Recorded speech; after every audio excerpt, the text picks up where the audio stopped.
Hi everyone, welcome to my channel future tutorial. जैसा कि पहले बताया गया था कि बस लूसेंट वस्तुनिष्ठ समान ज्ञान के क्वेश्चनों को हम क्रम वाइज डिस्कशन करेंगे। तो उसी क्रम में ये मेरा दूसरा वीडियो है। अगर आपने पहले वीडियो नहीं देखा है तो इस चैनल पर जाके देख सकते हैं।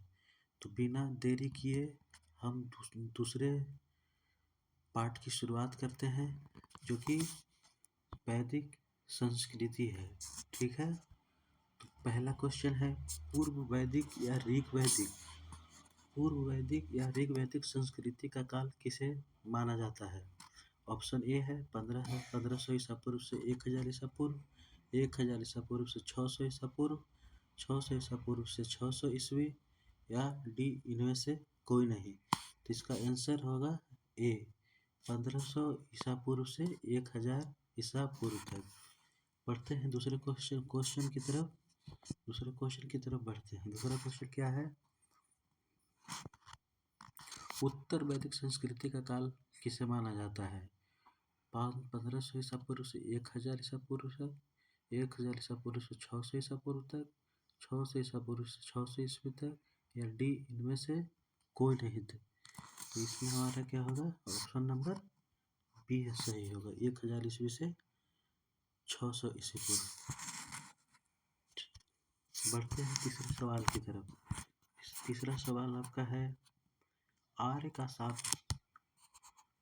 का शाब्दिक अर्थ है वीर या योद्धा, श्रेष्ठ या कुलीन, यज्ञकर्ता या पुरोहित, या विद्वान। तो आर्य शब्द का अर्थ है, इस क्वेश्चन का आंसर होगा बी, श्रेष्ठ और कुलीन। ठीक है, बढ़ते हैं आगे क्वेश्चन नंबर 4 की तरफ। आगे, प्रारंभिक आर्यों के बारे में निम्न कथनों में से कौन सा सही नहीं है?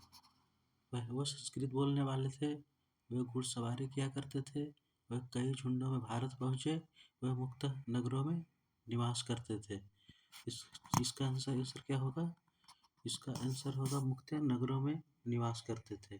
ठीक है, कौन सही नहीं है? तो ये नगरों में निवास नहीं करते थे। ठीक है, ये गांवों में निवास करते थे। क्वेश्चन नंबर 5 की तरफ चलते हैं। क्वेश्चन नंबर 5 क्या कह रहा है? इनमें से किस फसल का ज्ञान वैदिक काल के लोगों को नहीं था? जौ, गेहूं, चावल और तंबाकू। इसमें इसका आंसर क्या होगा? इसका आंसर डी, तंबाकू का ज्ञान आर्यों को नहीं था। ठीक है, बढ़ते हैं अगले प्रश्न की तरफ।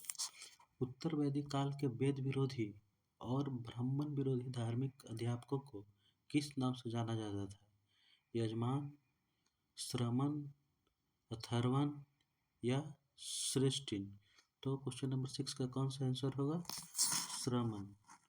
ठीक है, इसका आंसर श्रमण होगा।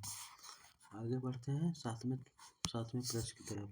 वैदिक गणित का महत्वपूर्ण अंग है शतपथ ब्राह्मण, अथर्ववेद, सुलभ या छांदोग्य उपनिषद। तो 7 का क्या है हमारा आंसर? 7 का हमारा आंसर सी होगा, सुलभ सूत्र। ठीक है, बढ़ते हैं अगले प्रश्न की तरफ। अगला प्रश्न है, किस वेद में प्राचीन वैदिक युग की संस्कृति के बारे में सूचना दी गई है?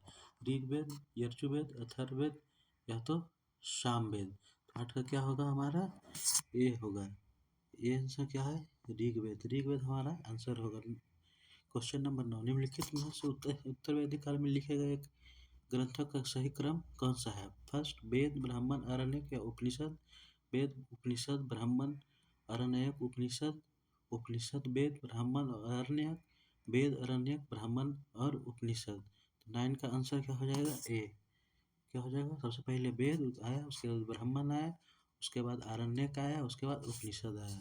बढ़ते हैं अगले प्रश्न की तरफ। वेदों की संख्या कितनी है? 2, 3, 4, 5। वेदों की संख्या कितनी है? वेदों की संख्या 4 है। ठीक है फ्रेंड्स, कौन से 3 वेद कौन से 3 वेद संयुक्त रूप से त्रय या वेद त्रय कहलाते हैं? ऋग्वेद, यजुर्वेद, सामवेद। ऋग्वेद, यजुर्वेद, अथर्ववेद। ऋग्वेद, सामवेद, अथर्ववेद। यजुर्वेद, सामवेद, अथर्ववेद। इकारे का क्या आंसर होगा? इकारे का ए। यह ऋग्वेद, यजुर्वेद और सामवेद क्या है? वेद त्रय है। पढ़ते हैं अगले प्रश्न की तरफ। भारत के राज्य चिन्ह में प्रयुक्त होने वाले शब्द सत्यमेव जयते किस उपनिषद से लिए गए हैं? मुंडक उपनिषद, कठ उपनिषद, ईश उपनिषद या तो बृहदारण्यक उपनिषद। तो किससे लिए गए हैं? मुंडक उपनिषद से लिए गए हैं। ऑप्शन नंबर ए हमारा करेक्ट आंसर होगा। बढ़ते हैं अगले प्रश्न की तरफ। ऋग वैदिक आर्यों का मुख्य व्यवसाय क्या था? कृषि, पशुपालन, शिक्षा या व्यवसाय? तो क्या होगा? 13वें का आंसर क्या होगा? 13 का बी। वो क्या करते थे? पशुपालन करते थे। ठीक है। बढ़ते हैं अगले प्रश्न की तरफ। भारतीय संगीत का आदि ग्रंथ कहा जाता है? ऋग्वेद को, उपनिषद को, यजुर्वेद को या तो सामवेद को? तो किसे कहा जाता है? सामवेद को। प्रथम विधि निर्माता कौन है? मन्नु, चाणक्य, चंद्रगुप्त या सेलुकस? 15 का आंसर क्या होगा? ए मन्नु। पढ़ते हैं अगले प्रश्न की तरफ। कृष्ण भक्ति का प्रथम और प्रधान ग्रंथ है? महाभारत, श्रीमद् भगवद गीता, गीत गोविंद या इनमें से कोई नहीं? 16 का हमारा क्या आंसर होगा? 16 का आंसर होगा हमारा श्रीमद् भगवद गीता। ठीक है। बढ़ते हैं अगले प्रश्न की तरफ। ऋग्वेद में संपत्ति का प्रमुख रूप क्या है? गोधन, भूमि, ए और बी दोनों, इनमें से कोई नहीं? तो ऋग्वेद में मुख्य रूप से संपत्ति क्या था? गोधन। ठीक है। ऑप्शन नंबर ए हमारा करेक्ट हो जाएगा। बढ़ते हैं अगले प्रश्न की तरफ। ऋग्वेद के किस मंडल में शूद्र का उल्लेख पहली बार मिलता है? 7वें, 8वें, 9वें या तो 10वें? तो यह हमारा क्या होगा? ऑप्शन नंबर डी 10वें मंडल में उल्लेख मिलता है शूद्र का। बढ़ते हैं अगले क्वेश्चन की तरफ। अगले क्वेश्चन की तरफ बढ़ते हैं। Question number 19। क्वेश्चन नंबर 19 देखेंगे। पुराणों की संख्या कितनी है? पुराणों की संख्या कितनी है? 8, 18, 19, 20, 21। 4 ऑप्शन है। 4 ऑप्शन में आप देखें पुराणों की संख्या कितनी है? तो ए हमारा 18। पुराणों की संख्या कितनी है? 18। वैदिक धर्म का मुख्य लक्षण इनमें से किसकी उपासना था? प्रकृति की, पशुपति की, देवी माता की या तो त्रिमूर्ति की? 20 का हमारा क्या आंसर बनेगा? ए प्रकृति की। किस देवता के लिए ऋग्वेद में पुरंदर शब्द का प्रयोग हुआ है? किस देवता के लिए ऋग्वेद में पुरंदर शब्द का प्रयोग हुआ है? इंद्र, अग्नि, वरुण और सोम। किसके लिए हुआ है? इसका ए इंद्र के लिए हुआ है। ठीक है। आगे बढ़ते हैं 22वें प्रश्न की तरफ। सुल्लभ सूत्र किस विषय से संबंधित पुस्तक है? ज्यामिति, ज्योतिष, गणित या तो खगोल? सुल्लभ सूत्र किससे संबंधित है?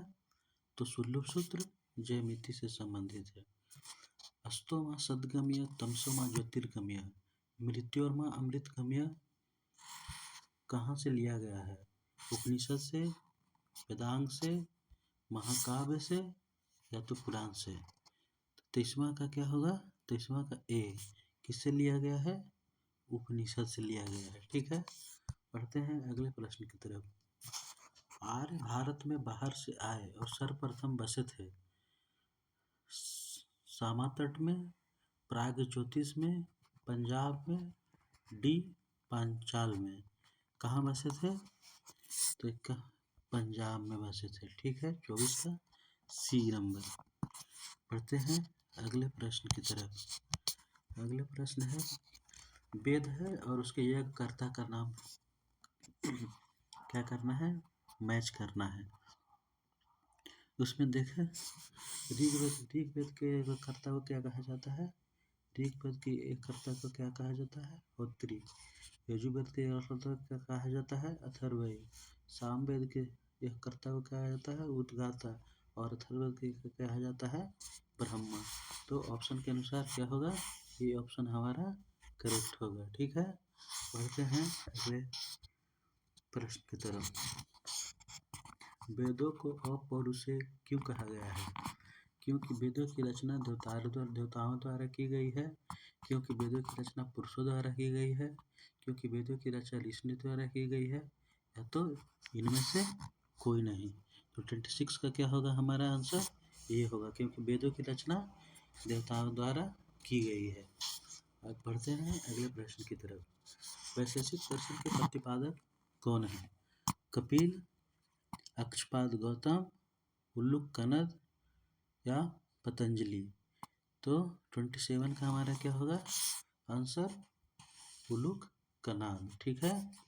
मीमांसा या पूर्व मीमांसा दर्शन के प्रतिपादक हैं जैमिनी, बादरायण, कपिल या गौतम? तो 28 का हमारा क्या होगा? Jaimini, option number A. अगले बढ़ते हैं अगले प्रश्न की तरफ। वेदांत या उत्तर मीमांसा दर्शन के प्रतिपादक हैं जैमिनी, बादरायण, बुद्ध और महावीर। 29 का क्या हो जाएगा हमारा answer? B, Badarayana. Question number 30 पर आते हैं। ऋग्वेद का कौन सा मंडल पूर्णतः सोम को समर्पित है? 7वां मंडल, 8वां मंडल, 9वां मंडल या 10वां मंडल? तो 30 का क्या होगा? सी, 9वां मंडल हमेशा सोम से संबंधित है। आगे बढ़ते हैं क्वेश्चन नंबर 31 की तरफ। प्रसिद्ध 10 राजाओं का युद्ध, 10 राज युद्ध किस नदी के तट पर लड़ा गया? ऑप्शन है ए गंगा, बी ब्रह्मपुत्र, सी कावेरी और डी परुशनी। तो किस पे लड़ा गया था? डी परुशनी रिवर पे। ठीक है। धर्मशास्त्रों में भू स्वराज की दर क्या है? 1/3, 1/4, 1/6 या 1/8? क्या है? 1/6, ऑप्शन नंबर सी। ठीक है। जब बढ़ते हैं अगले प्रश्न की तरफ। प्रश्न नंबर 33। 800 ईसा पूर्व से 600 ईसा पूर्व का काल किस युग से जुड़ा है? ब्राह्मण युग से, सूत्र युग से, रामायण युग से, महाभारत युग से? किससे जुड़ा है? ब्राह्मण युग से। बढ़ते हैं अगले प्रश्न की तरफ। प्रश्न नंबर 34 क्या कह रहा है? किस काल में अछूत की अवधारणा स्पष्ट रूप से उदित हुई? ऋग वैदिक काल में, उत्तर वैदिक काल में, उत्तर गुप्त काल में या धर्मशास्त्र के काल में? तो इसका आंसर 34 का आंसर क्या होगा? तो इसका आंसर डी हो जाएगा, धर्मशास्त्र के काल में। बढ़ते हैं अगले प्रश्न की तरफ। एशिया माइनर स्थित बोगाजकोई का महत्व इसलिए है कि वहाँ जो अभिलेख प्राप्त हुए हैं उनमें वैदिक देवताओं इंद्र, वरुण, मित्र, नक्षत्रों का उल्लेख मिलता है। मध्य एशिया या तिब्बत के बीच एक महत्वपूर्ण व्यापारिक केंद्र था। वेद के मूल ग्रंथ की रचना यहीं हुई थी, या इनमें से कोई नहीं? तो क्या होगा 35 का? 35 का हम ये लेंगे। 35 का क्या होगा? 35 का ये होगा। ठीक है। बढ़ते हैं अगले प्रश्न की तरफ। गायत्री मंत्र देवी सवित्री की संबोधित किया जाता है किस पुस्तक में मिलता है? ऋग्वेद में, यजुर्वेद में, उपनिषद में या भगवत गीता में? किस में मिलता है? ऋग्वेद में। न्याय दर्शन को प्रचारित किया था किसने? चाणक्य ने, गौतम ने, कपिल ने या तो जैमिनी ने? 37 का हमारा क्या आंसर हो जाएगा? 37 का भी, गौतम ने। प्राचीन भारत में निश से जाने जाते थे स्वर्ण आभूषण, गाय, तांबे के सिक्के या तो चांदी के सिक्के? 38 का क्या होगा? स्वर्ण आभूषण। ठीक है। 38 का ए।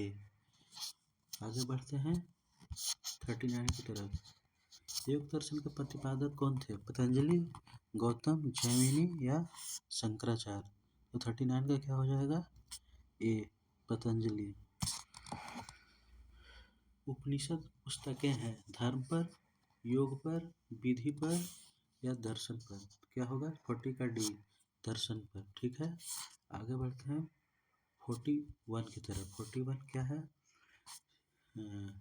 4 वेद दिए गए हैं, उससे संबंधित क्या क्या है उसको हमको मिलाने में है। ठीक है, तो साम वेद किससे मिलेगा? साम वेद में क्या है? साम वेद में संगीत में स्तोत्र है। ऋग्वेद में क्या है? तंत्र मंत्र या वशीकरण।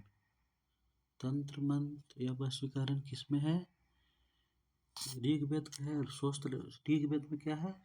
स्तोत्र एवं प्रार्थनाएं। ठीक है,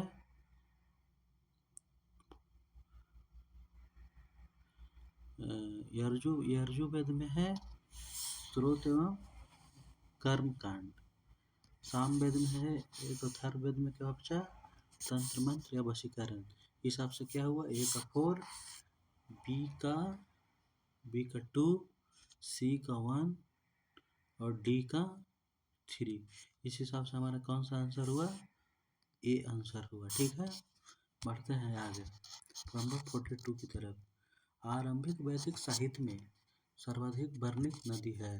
सिंधु, सतुद्री, सरस्वती या गंगा? कौन सी है? नंबर 42 की बात कर रहे हैं। आरंभिक वैदिक साहित्य में सर्वाधिक वर्णित नदी है सिंधु, सतुद्री, सरस्वती या गंगा? कौन सा है? सिंधु।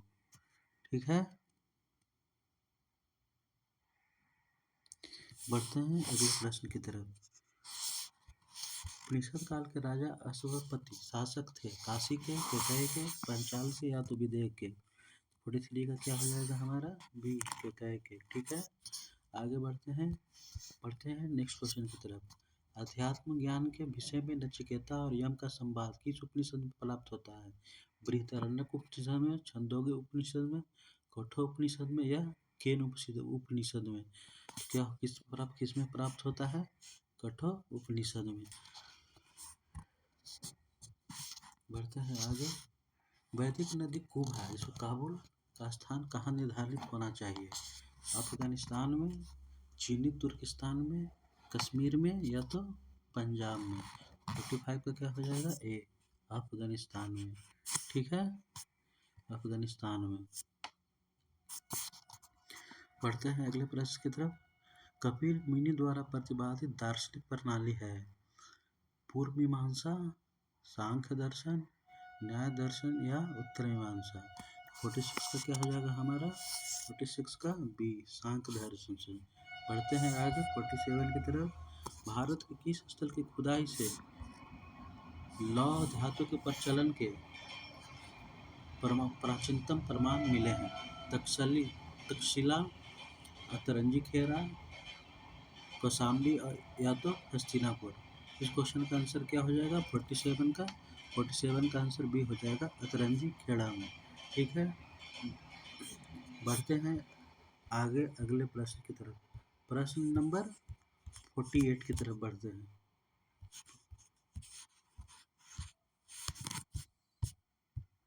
प्रश्न नंबर 48 की तरफ बढ़ते हैं तो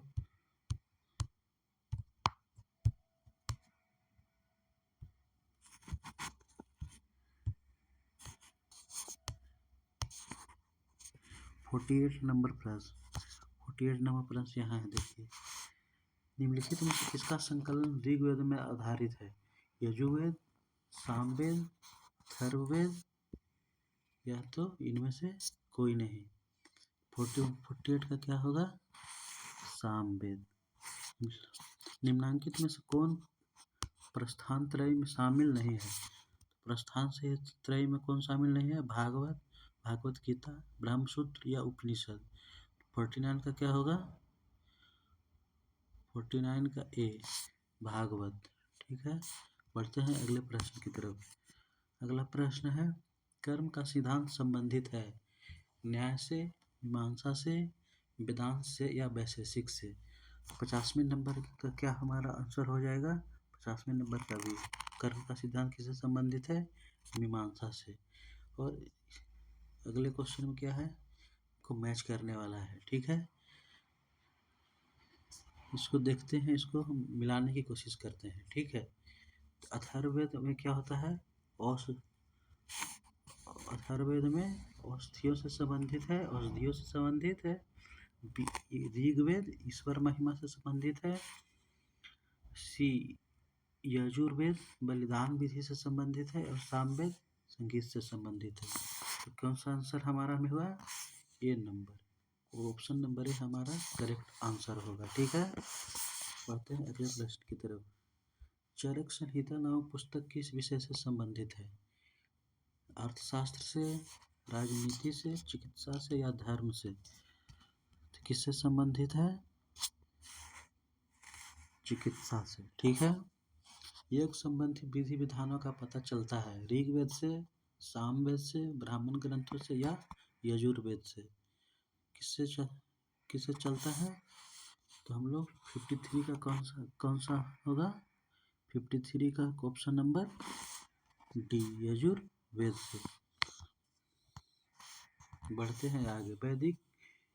वैदिक युगीन सभा गांव के व्यवसायिक लोगों की संस्था थी, राज दरबार होता था, मंत्री परिषद थी या राज्य के समस्त लोगों के लिए एक राष्ट्रीय सभा थी? 54 का क्या होगा? 54 का क्या होगा? सी, क्या थी? सभा एक मंत्री परिषद का कार्य करती थी, ठीक है। Question number 55। वैदिक युग में प्रचलित लोकप्रिय शासन प्रणाली थी निरंकुश, प्रजातंत्र, गणतंत्र या वंशानुगत? तो कैसी थी? गणतंत्रात्मक थी, ठीक है। 55 का सी। बढ़ते हैं आगे। सबसे प्राचीन वेद कौन सा है? ऋग्वेद, यजुर्वेद, सामवेद और अथर्ववेद। तो सबसे प्राचीन वेद कौन सा है? 56 का ए, ऋग्वेद, ठीक है। निम्नलिखित में से कौन सा भारतीय दर्शन की आरंभिक विचारधारा है? सांख्य, वैशेषिक, मीमांसा और योग? 57 का क्या हो जाएगा हमारा? सांख्य, ए नंबर, ठीक है। सांख्य, योग, न्याय, वैशेषिक, मीमांसा एवं वेदांत, इन 6 भिन्न भारतीय दर्शनों की स्पष्ट रूप से अभिव्यक्ति हुई है। किसमें हुई है? वैदिक युग में, कुषाण युग में, मौर्य युग में, गुप्त युग में। किसमें हुई है? 58 का क्या हो जाएगा? 58 का ए, वैदिक युग में। चलते हैं अगले प्रश्न की तरफ। निम्नलिखित में से वह दस्तकारी कौन सी है जो आर्यों द्वारा व्यापार में नहीं लाई गई थी? मृदभांड, जिसको पॉटरी बोला जाता है, आभूषण, बढ़ईगिरी, काष्ठकारिता, लोहार या लोहारगिरी? तो 59 का कौन सा आंसर होगा? डी। आज का अंतिम प्रश्न, सूची 1 को सूची 2 से मिलाना है। और देखो पहला किससे मिलेगा? ये आयुर्वेद ऋग्वेद से संबंधित है। आयुर्वेद किससे संबंधित है? ऋग्वेद से संबंधित है। धनुर्वेद यजुर्वेद से संबंधित है। गंधर्ववेद सामवेद से संबंधित है। और शिल्पी अर्थशास्त्र अथर्ववेद से संबंधित है। हमारा आंसर क्या हुआ? एक। तो आज हम वैदिक संस्कृति का पहला पार्ट कर रहे हैं और इसका दूसरा पार्ट अगले दिन आएगा। और आज तक इतना ही। बाकी अगले वीडियो का इंतज़ार कीजिए। इस सीरीज का अगला या तीसरा वीडियो अगले दिन आएगा। तब तक के लिए जय हिंद।